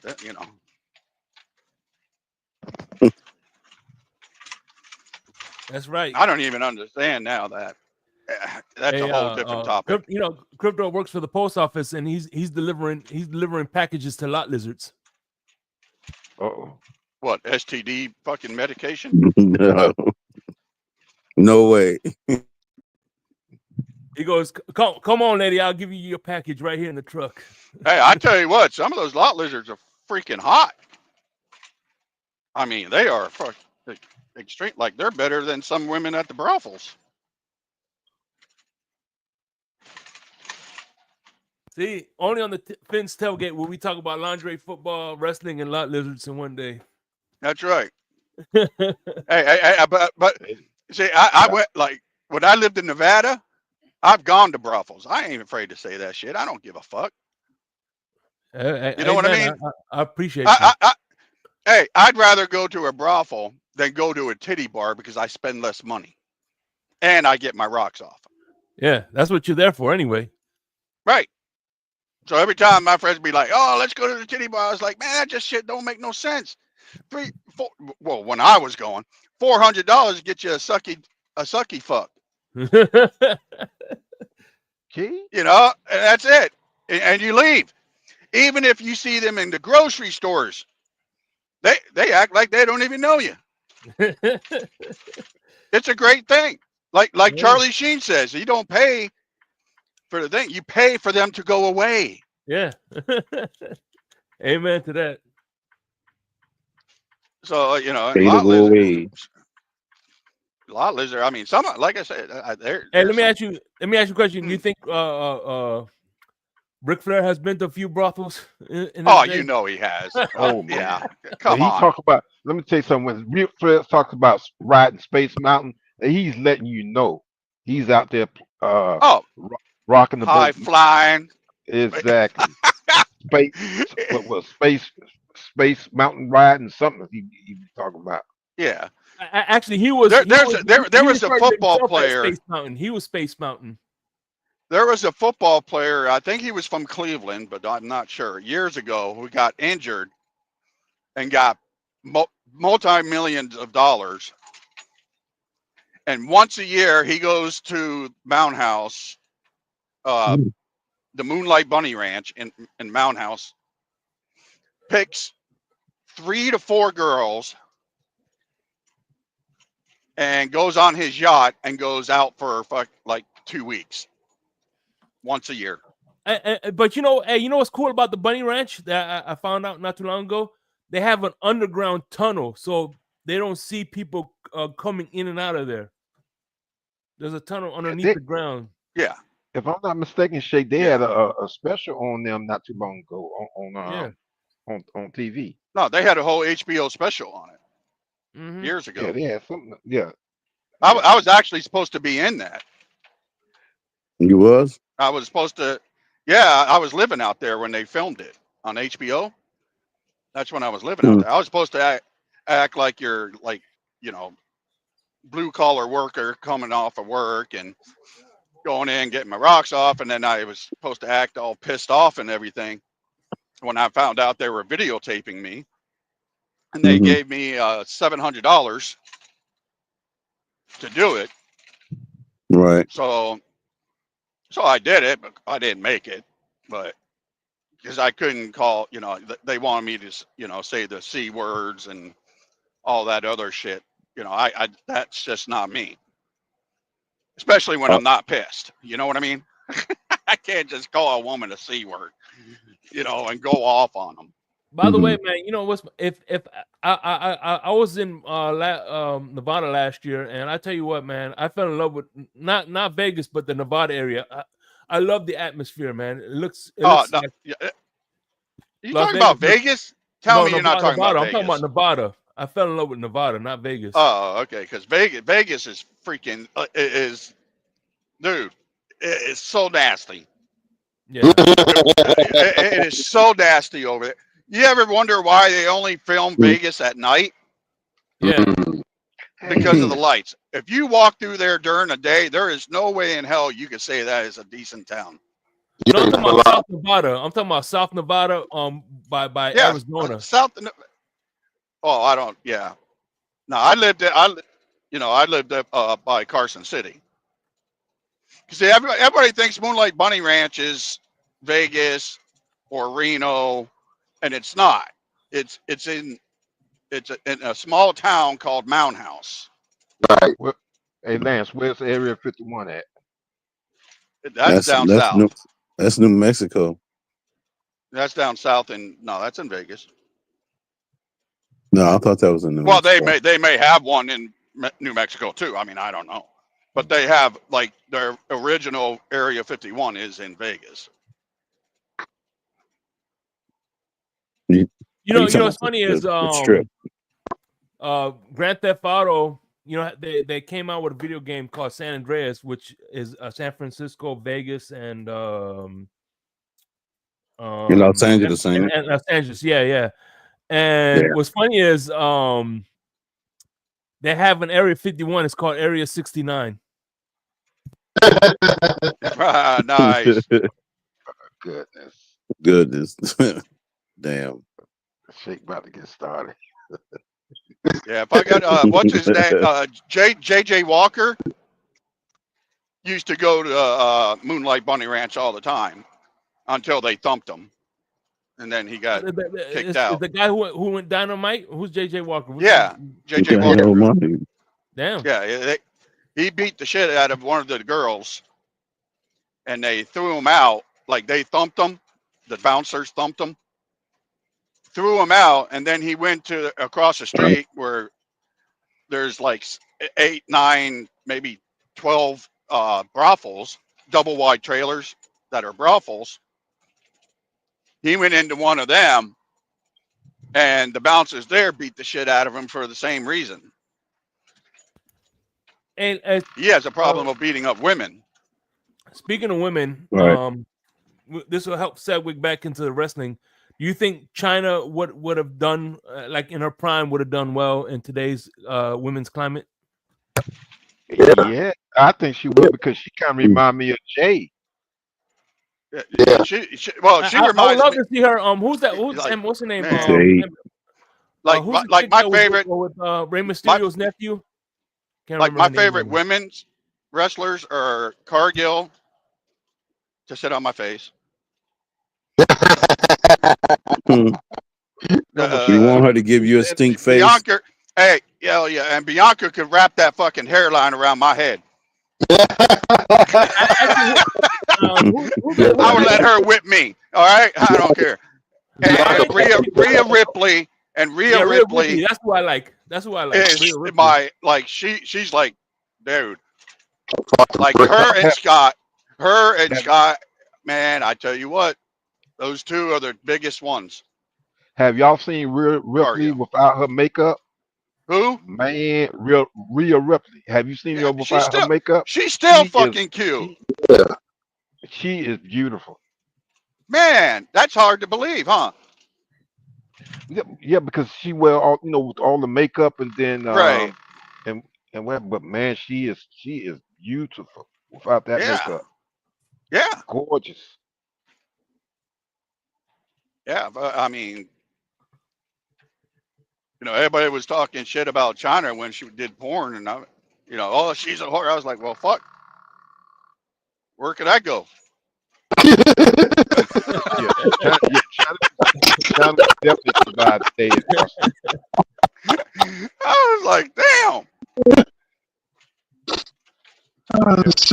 I'll say for me right now, the newest accusations at NXT, they got Stephanie Vacour, she's from Chile, and Julia. She's from I forgot exactly. She's from Japan, but I forgot exactly her. Yeah, I know what you're talking about.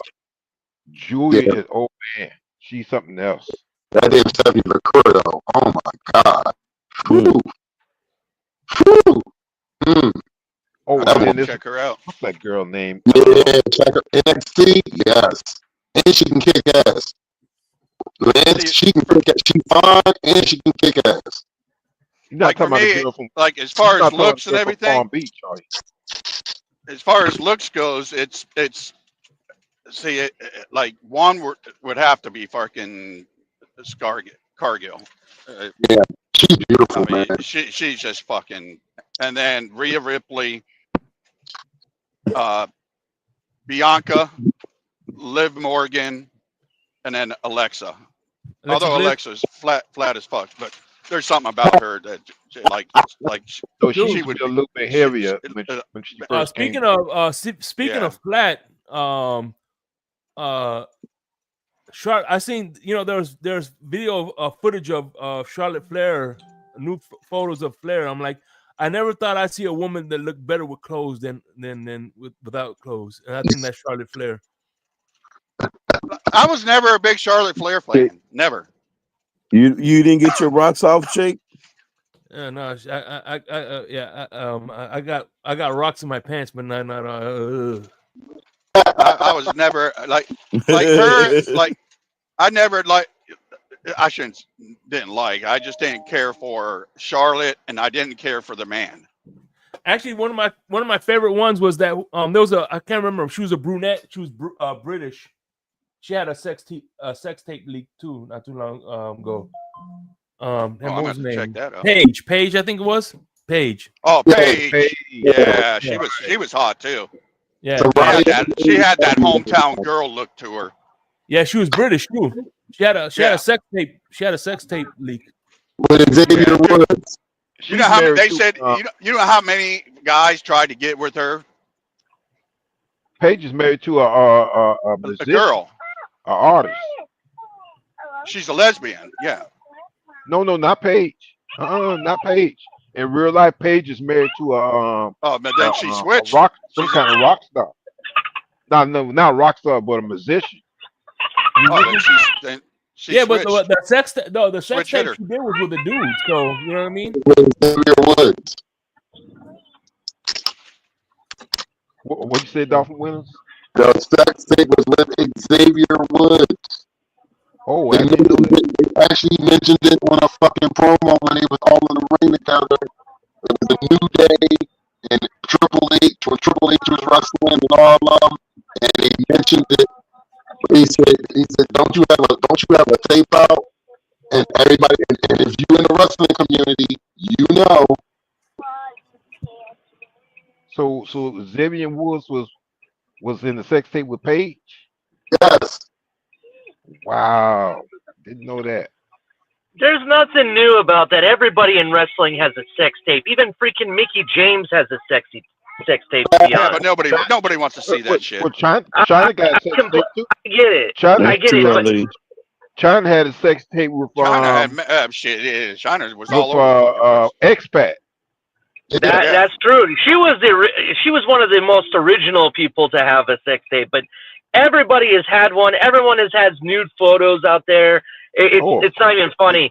But I wanted to comment real quick on Charlotte Flair. Don't you have a tape out? What Shake Money said. Shake Money was talking about he wish he didn't want to see it, right? Well, the reality is there's not enough liposuction or boob jobs that could fix that, to be honest. I just want to make that comment. No, but you know what? She did try to boost up her back end. It was a time where she did try to boost up her back end, but I can't say what. Her dad has a nicer ass than she does. Hey, look, she got white boy disease, white person's disease. All right. Yeah, it is what it is. She, to be honest, in my opinion, sometimes I think they fake her injuries that she goes away for a while just so she can get some type of job done. Let it be a lip job, butt job, boob job, doesn't matter. Because every single time she comes back, she looks completely constructed differently, like she got some type of surgery. That's why I'm saying, it's kind of getting old now. Hey, speaking of which, remember back in the day during the Attitude Era when Chris Jericho and Stephanie McMahon were feuding, and he brought out the fact that Stephanie McMahon got a boob job. Oh yeah, with The Rock when him and The Rock. Yeah, Chris Jericho brought that out. Hey, look at Stephanie 2 years ago. Look at her now. I mean, you couldn't miss it. You know who just recently. Stevie Wonder couldn't have missed that. You know who? Yes, Tiffany Stratton got a boob job recently. I was looking at before and after pictures of her, and she looks completely different now. So, yeah, it's very interesting. I don't understand women getting all this shit done because when they do too much, it actually makes them fucking ugly. Yeah, this is true. This is absolutely true. I agree with it. Like women get so many fucking facelifts. They do those. And by the way, BBL looks ugly as fuck on a woman. It just looks fucking weird. You end up looking like fucking Michael Jackson. Yeah, I see what you mean. Michael Jackson had some unfortunate plastic surgery done that did not go well. So yeah, it go well for him. I understand that. I get what you mean. At least he had an excuse. No, but when Michael Jackson, they fucked up. Yeah, I mean, I get it. These women don't. Yeah, I get you. No need for it too. I don't like it when they do it and there was no need. You know. Right. Exactly. That's where I'm at. But I want to make a comment. I think it was Winters saying. I'm sorry, Mr. Falk. There's a delay. Go ahead, Mr. Falk. I apologize. No, go ahead. No. I'm through. I wanted to make a comment about Winters. He was talking about. I think he was talking about some of the underrated but like really good wrestlers that have come to NXT recently. Julia from Japan and Vacker. Really like. I'm not sure how you pronounce it, Vacker or Vakur. I really like her a lot. I think she's really talented. She has the natural sex appeal and super talented. Julia, she's kind of mysterious to me. Like, she's one of those people that she has this presence that you don't know what she's gonna do. You don't know if she's playing a mind game or what. Like, I can't say I can't put a finger on it, but I really like what I've seen from her recently. I just like, in general, I like this whole TNA NXT collaboration and WWE collaboration. I think it's definitely working. I like the fact that we're starting to see wrestlers cross over. I want more of it. In fact, I'm going to go on the limb and saying this. One day, and I know there's a competition, but one day I would hope to see MJF and AEW stars on WWE. I would really love to see that collaboration as well. Well, you're starting to see that now. You're starting to see that now with Jay Cargill. You're starting to see that now with Ricky Starks, now Ricky Saints. You're starting to see that now with they mentioned Pillman's stuff. You're starting to see that now with a couple other people that were on AEW, Ethan Page. And like a lot of guys that were beginners or day oneers with AEW, now they're with NXT. Now they're going into the main roster of WWE with Penta. Penta was the main guy at AEW. Now he's the main guy at WWE now. So you're starting to see that, and hopefully one day the politics can be out the way and we can finally get a AEW versus WWE.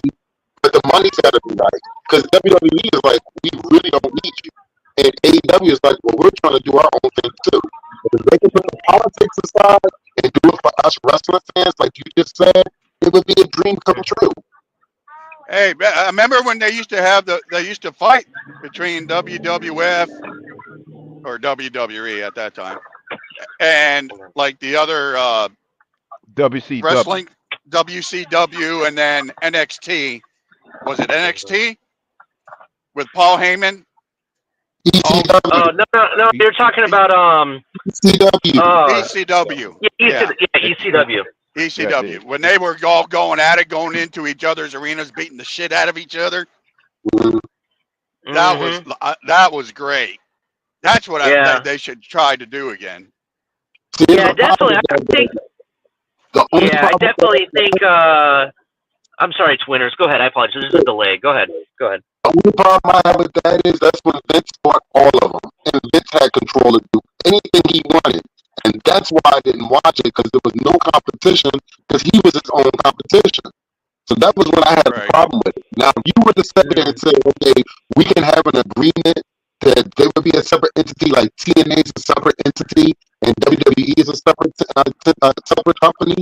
So they actually can write, or they can actually do a collaboration of writing to make it look and make sense. Yeah. Vince owns everything back then. That was the problem. But the problem is too is that once you're that big, nobody's gonna they all shooting for that brand. I mean, look at the NFL. Absolutely. You know what I mean? When they tried to start the other football thing years ago, the NFL shut it down. Yeah, So, definitely. When you have that much money, that much power, it is what it is. So, winners, for me, the thing is, I think this whole idea of watching wrestlers cross over to other platforms, like we just saw Nakamura go to New Japan and wrestle in one of the biggest shows ever internationally, right?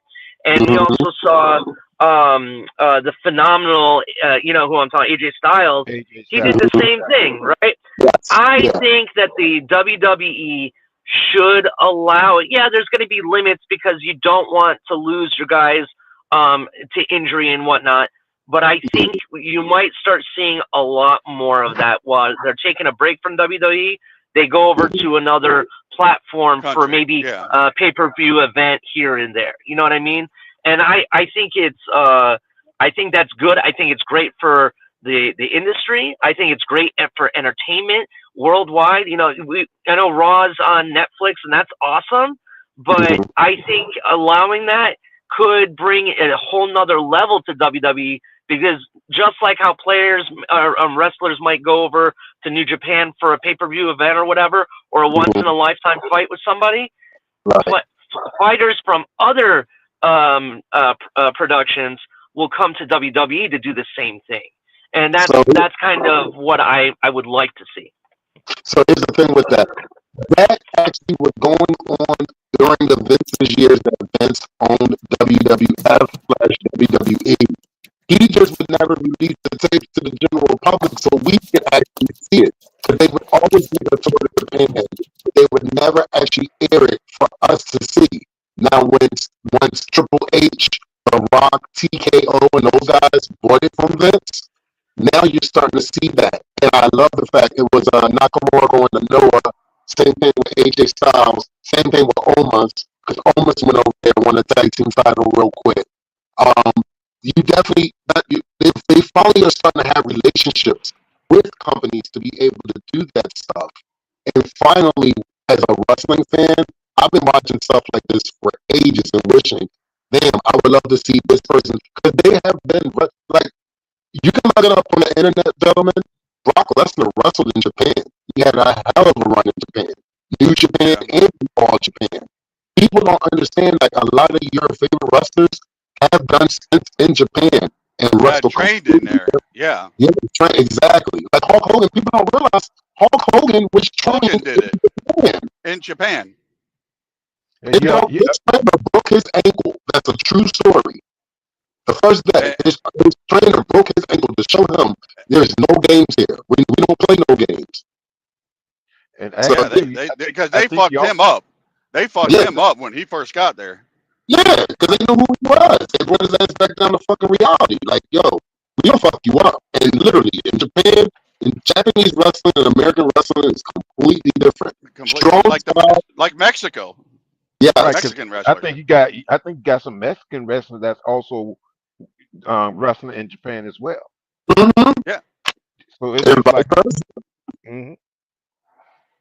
you know, like everybody talks about professional wrestling. A gentleman by the name of Kazuchika Okada was one of the biggest stars in New Japan. But as a teenager, he dropped out of high school to go to Mexico to learn a Mexican style of wrestling. Then came back to Japan and learned their style of wrestling and became one of the biggest professional wrestling stars across the globe. You got fans that are WWE fans. They know who Okada is. You got fans that are from different organizations. They know who Okada is. So people know who these people are. Maybe they might not watch them on an everyday basis, but they do know who they are. And that's what I like, the fact now we're finally getting to a point. Doesn't matter who you watch. Doesn't matter who you root for. You have knowledge of these people that are on these stages day in and day out. That's what I love about it right now. Yeah. So, but I enjoyed myself. I'm about to get off of here. Shay, what else? What's going on? When we gonna do this again, Shay?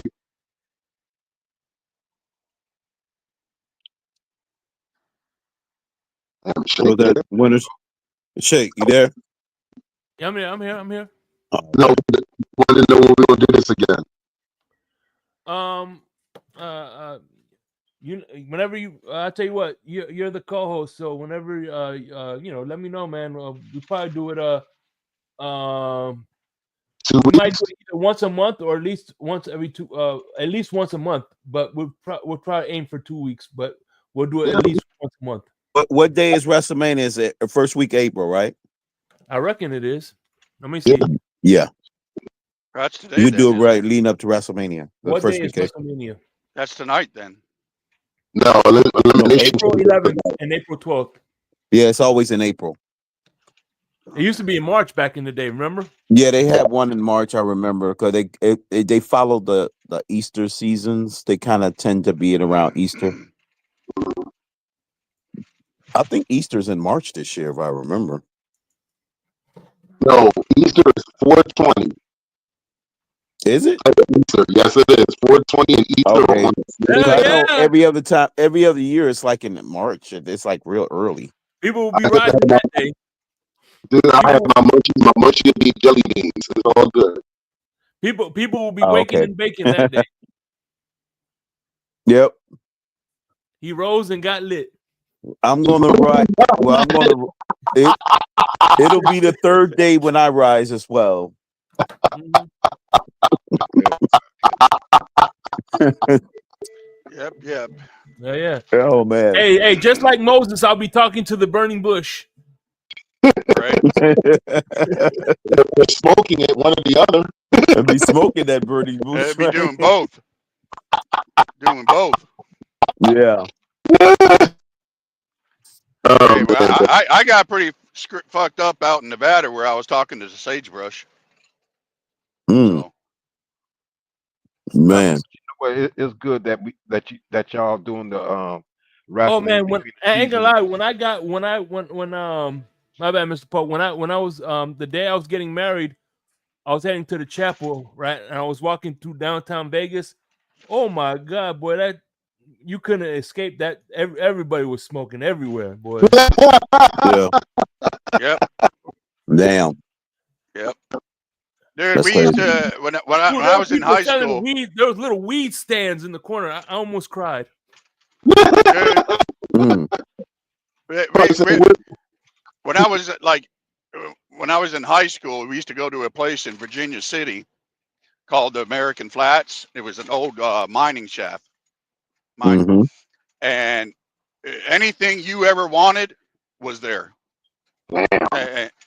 Anything, and it was great because the cops couldn't get back there because they didn't have they couldn't afford the 4x4s at that time. Right. And so not that stopped me. I had a little Mustang too and still made it back there, but you just but how I never fell into a ditch is beyond me. I still can't. I have no idea. You had determination. That's what the fuck that was. I mean, literally, I have no fucking clue. I mean, because if you had a 4x4, you could ride into ditches because they were like 2 feet deep, maybe. Right. But for my fucking little Mustang too, that's a fucking 20 feet down. So I had to ride right between where all the 4-wheelers would drive. And it was just one path that went for like 100 yards, well, probably about 50 yards until it flattened out. But yeah, it was, that place, man. I learned then because we used to carry our sleeping bags. We used to take our sleeping bags, get a big fire pit going. Mhm. And for one day, we'd go and spray paint the fucking building and whatnot. Well, fucking not thinking, we took the spray paint cans and threw them in the fire next to our sleeping bags. Just fucked up. That shit exploded. Fucking, you couldn't get the shingles out of the fucking bedding, out of the sleeping bags. There was so much metal inside of it. Man. Because it wasn't just one. There was like, there'd be like 20, 30 of us. Fucking, we just throw it in there. Bam! Fucking, we were all like, what the fuck? Fucking, man, how I like there's so much crazy shit. Fucking, what was it ignited again? Say that again. The spray came. The spray cans did. Oh, okay, the cans you put it in. Good. That's all like hand grenades in a way. You ain't never died. Shit. Yeah, I tell you what, if those cocktail bombs or anything like that, watch out. Yeah. Shit. He said, blam. Yeah, gotta do it. Mm. Oh man, but yeah, gentlemen, I'm happy that you guys came up today. Shake, thanks for putting this together, man. I really enjoyed myself. Yeah, same here. And Shake and Dolphin One, thanks for inviting me up. I enjoy it. Oh, without a doubt. Hell yeah. Cat. Hey, where y'all? Hey, I've y'all been ain't going asking for nowhere, this. bro. I'm about to roll out. Oh I'm sorry, shit! Chad. Look who it is. I got to go myself now.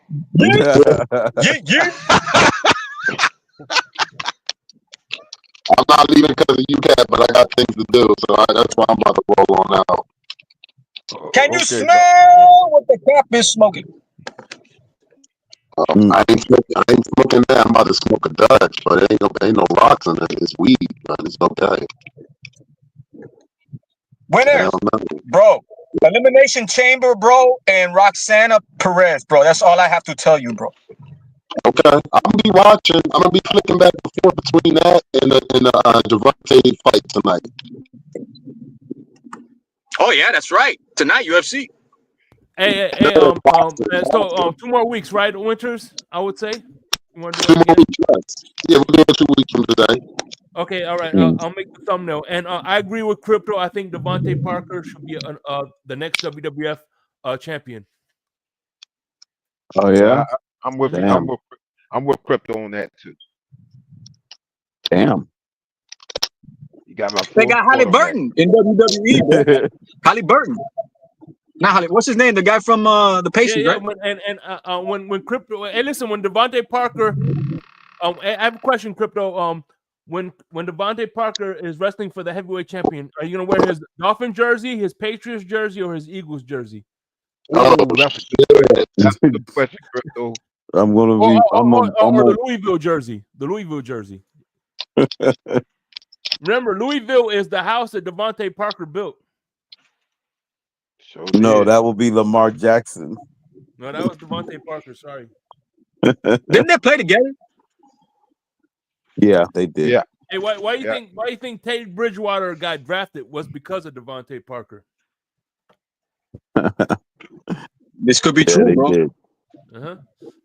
They actually did. They played together, man. Yeah. But you know what else? One of the funniest thing I seen before I wrap this up was when they said, "Hey, how do you feel like being reunited with Devontae Parker?" I'm saying, I don't know. He's probably watching SpongeBob that we speak. I'm like, God damn, he threw him under the Damn. Damn. Good grief. Yeah. Hey, listen, let's get our final thoughts because I know Winters got to go. Anthony, final Yeah, thoughts. I'm about to get ready myself. And we'll be back in 2 weeks. My final thoughts is, I think Cody loses his title at WrestleMania, but it's not to the people that were expecting it to lose, because I think there's gonna be someone that wins the, what is it called? Takes the number one contendership. Yeah, I don't think it's. I think Breaker's gonna beat Cody for the title. But don't he got the Intercontinental? Who got the Intercontinental right now? Him, no? Yes, no, but what I'm saying is he does a thing like TNA does, where the mid-card title basically is able to move up, use like Joe Henry, like an option C type of thing. Like Joe Henry, I believe in you. Yep. Okay.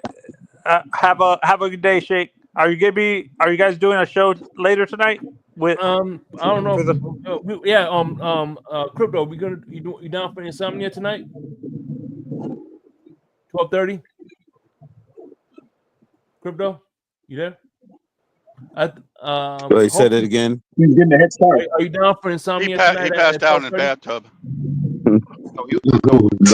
Yeah, I'm all right. I'm down for it. No, Crypto just got the phone with Devontae Parker. At 12:30 tonight, we're gonna be doing Insomnia. And Crypto's special guest will be Devontae Parker. Yeah. In the flesh, baby. We're gonna talk about how we could bring him back to the fold. That's gonna be a very quick show. Remember, Devontae Parker is the Buffalo Killer. and the Eagle Killer. Yeah. That's crazy, man. Think about this, man. Devontae Parker signs with the Eagles. They won the Super Bowl. Coincidence? I don't think not. Hey, that's some shit. Yeah. Damn. Yeah, he's gonna be coming crypto night to the fucking NFL. Crypto, yes. So, Lance, any final thoughts before we go? And I appreciate you, like I said, coming up here, man. Nah, I'm doing nothing really. Just freezing up here in Green Bay area. Holy shit! Yeah, Are you picking up a load up there? Oh wow. Yeah, Okay. and I'm heading back Yeah, down south. you're in Milwaukee. Fuck this. Oh wow. Too fucking cold. It's 21 Nice fucking long degrees drive. here. Yeah. Damn. 21 degrees. Fucking. I looked on when I first picked the load. They said it was going to be 45. I could deal with 45. I may not like it much, but I could deal with it. 21 is out 21. your freaking mind. I Yeah, ain't that's about ridiculous. that shit. Especially with the wind. I ain't about all that. Yeah, But that's you can worse. keep We was that in the shit. 20s for a long time here. We finally got up to the 60s now. It's finally, it should be a little mild. It's March, baby. Spring break coming. Oh yeah. Yeah. Hey, So- spring break was cool when I was growing up in the 80s. I don't care about it so much now. Mr. Pope. Yeah, it's kind of any dead, final man. words? Well, Shake and Dolphin, thanks for letting me come up. It was fun being up here with Anthony and Lance, Crypto, some other people were talking, chewing it up about wrestling. And brothels. Oh, but Don't anyway, forget that was my favorite part. for y'all killing me. No, it was great. So I enjoyed being up here with you guys. So everybody be safe, and next time we talk, we'll be talking about football, I guess. All right. Cat for Life, you have anything, Cat for Life? Yeah, hey man, I'm sorry I'm late, man, but yeah, man, more of these, please, more, please. Yeah, in 2 weeks, 11 o'clock. And All right, fellas, you guys be safe, man. And last but not least, Winters, sign us off, man. Sorry about the mic, folks. Hopefully in a couple weeks I have some new headphones so they sound better, but I appreciate everybody taking their time out to watching us today. Thank you, Shake Money, for putting this together. Thank you, Lance, for joining us, Crazy Dolphin, Crypto, Anthony, and to everybody that was watching. Sure. Come check us out in about 2 more weeks where we can do it all over again and talk about more pro wrestling. Hey, by the way, you have Amazon. You have Amazon, I'm assuming? Who, me? Yeah. I don't. I have Amazon Prime. I have the app. Yeah. I mean, because on Amazon, I got these right here for $30, and they sync into two. And the good thing I like about these you could sync on. It syncs onto 2 devices at one time. They're minis. They're little as hell. Yeah. And they sync into 2 devices. That's my favorite part about it. And and they work perfect whenever I have on my phone. All right, cool.